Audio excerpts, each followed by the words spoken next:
Halo guys, kembali lagi di AudioTube.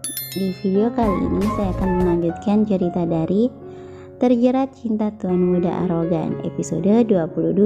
Selamat mendengarkan. Seorang pria membuka pintu kamar. Di balik pintu masuki cahaya, menghampiri Harry yang tengah terbaring di atas ranjang. Perlahan semakin mendekat, wajahnya terlihat jelas, dan itu adalah Jeon Jungkook. Pria tampan itu tersenyum dan membangunkan Harry dengan penuh kasih sayang. Jeon Jungkook, lirik Harry yang menatap kebingungan. Namun pria itu malah tersenyum sembari membelai lembut pipi tirusnya. Tuan Mood, kata-katanya tersalah tak kalah bibir Jungkook menyapa mesra. Sentuhan lembut itu membuat Harry terlena dan bahagia.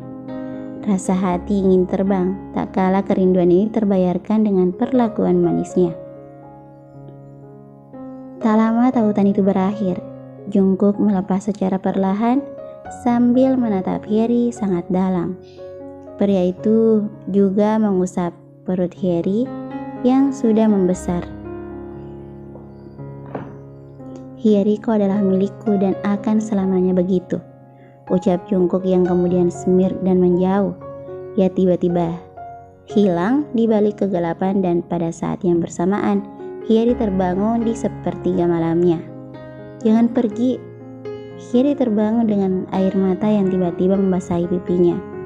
Kenapa bermimpi tentang Jeon Jungkook? Apakah aku terlalu merindukannya? Kenapa perasaan ini begitu sakit melihatnya pergi? Gumam Harry yang kemudian mengusap perutnya yang mulai membesar. Ia sadar jika rasa rindunya tak mampu ditahan. Mungkin ini pula sebabnya mengapa ia bisa bertemu Jungkook dalam mimpinya. Aku miliknya dan akan selamanya begitu. Esok paginya, Harry membawa tas pakaiannya yang dikemas secara rapi sejak semalam. Harry, ayo makan, ajak Seokjin. Pria itu menghampirinya. Harry yang kepayahan membawa tas ransel di tangannya.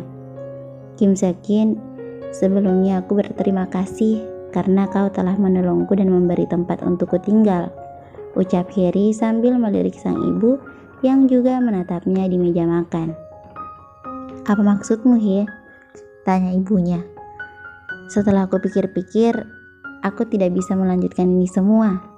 Aku memutuskan untuk berdiri sendiri dan berjuang untuk menjadi orang tua tunggalnya calon anakku, ucap Harry sembari melepas cincin pemberian Seokjin yang telah melingkar di jari manisnya. Tolong maafkan aku, cinta tidak bisa dipaksakan.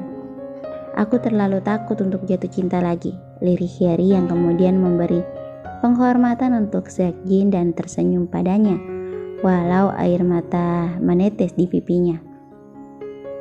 Rencana, Harry, aku bisa mengerti di posisimu. Aku juga bukan tipe pria yang memaksakan kehendak seseorang. Suatu hari nanti kau harus menemui ayah dari anakmu, dan jangan pernah memutuskan hubungan antara keduanya. Walau ayahnya tidak menginginkannya lahir ke dunia, Harry hanya tertunduk dengan air mata mengalir di pipinya. Dia pasti tidak akan peduli, mungkin dia akan memiliki banyak anak dari wanita lain, ucap Harry terlihat menahan sakit hati jika membicarakan Jungkook. Tetap saja hubungan ayah dan anak tidak boleh terputus, walau kau tidak mengizinkanku masuk dalam hidupmu. Biarkan aku menjadi ayah angkat di mana aku akan membantu dalam hal materi untuk membesarkannya, ungkap Seokjin.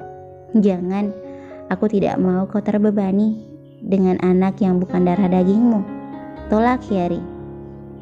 Apakah memberi kasih sayang harus dari darah daging sendiri? Harry, aku sudah biasa melakukan ini. Aku punya banyak anak asuh di panti asuhan yang kehidupan dan pendidikan mereka aku yang tanggung.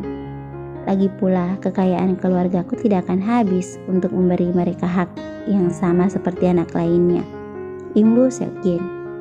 Mendengar hal itu, Harry berkaca-kaca matanya. Ia tak menyangka jika ada pria yang sangat baik dan tulus hatinya.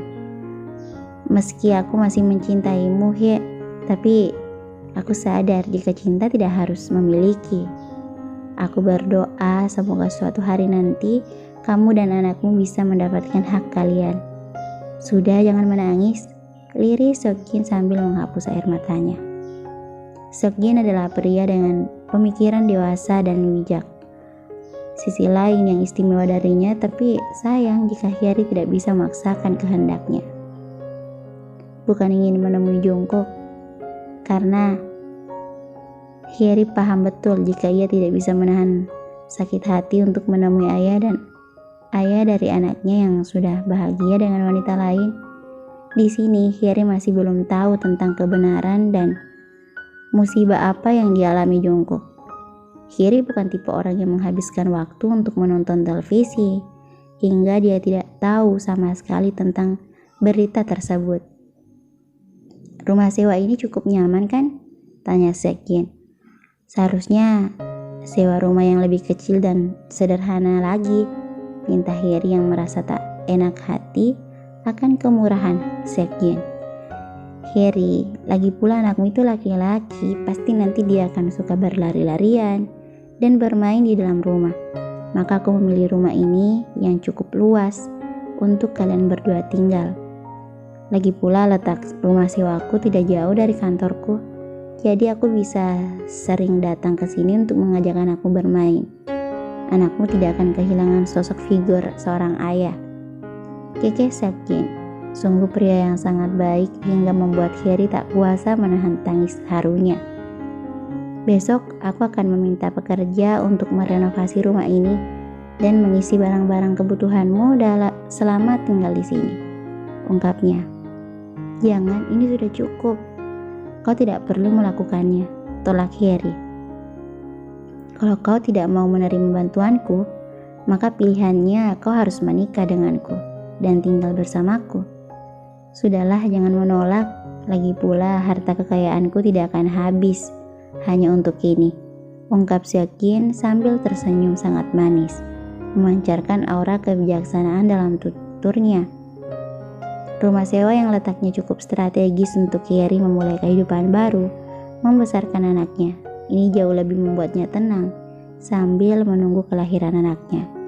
Sementara di tempat yang lain, seorang pengacara kepercayaan Jungkook bernama Kim Hyun masih membantu Jungkook dengan setia untuk berjuang hidup. Beruntung, Jungkook masih memiliki orang kepercayaan yang membantu mengelola sistem keuangan untuk tetap bisa membiayainya di rumah sakit. Apakah dia masih punya harapan hidup, Dok? Tanya pengacaranya. Ada tentunya, tapi kita tidak bisa memastikan kapan dia akan bangun dari tidur panjangnya. Besok aku akan melelang rumahnya untuk biaya pengobatannya. Tolong lakukan semua yang kalian bisa untuk membantunya bisa kembali hidup. Aku percayakan semua pada kalian, ucap Kim Hyun dengan penuh harap. Karena meski Jungkook semasa dulu adalah pria yang arogan, sombong, angkuh, dan jahat, namun Jungkook adalah orang yang berjasa untuknya. Semasa Kim Hyun menjadi orang yang kesusahan ekonomi, ini mungkin caranya membalas jasa untuk membantu Jeon Jungkook bisa kembali lagi. Panjangnya waktu, Jungkook tertidur dalam komanya. 5 tahun kemudian, Jeon Jungkook, Paman, bagaimana ini? Kalau ibuku tahu aku makan es krim, tanya anak manis itu yang cukup khawatir. Mendengar tingkah imut anak tersebut, Seokjin hanya tersenyum sambil mencubit pipinya yang gembur. Paman Seokjin, kalau ibu marah nanti dia tidak mau bicara denganku, aku takut, ucapnya kembali. Bocah imut itu sangat tampan walau dalam keadaan panik dengan es krim yang belepotan di pipinya. Paman akan membelamu, tenang saja, ungkap Seokjin sambil membersihkan krim itu di pipi Jungkook. Senjatanya bocah 5 tahun tersebut adalah meminta bantuan Kim Seokjin dalam meredakan emosi ibunya. Bersambung.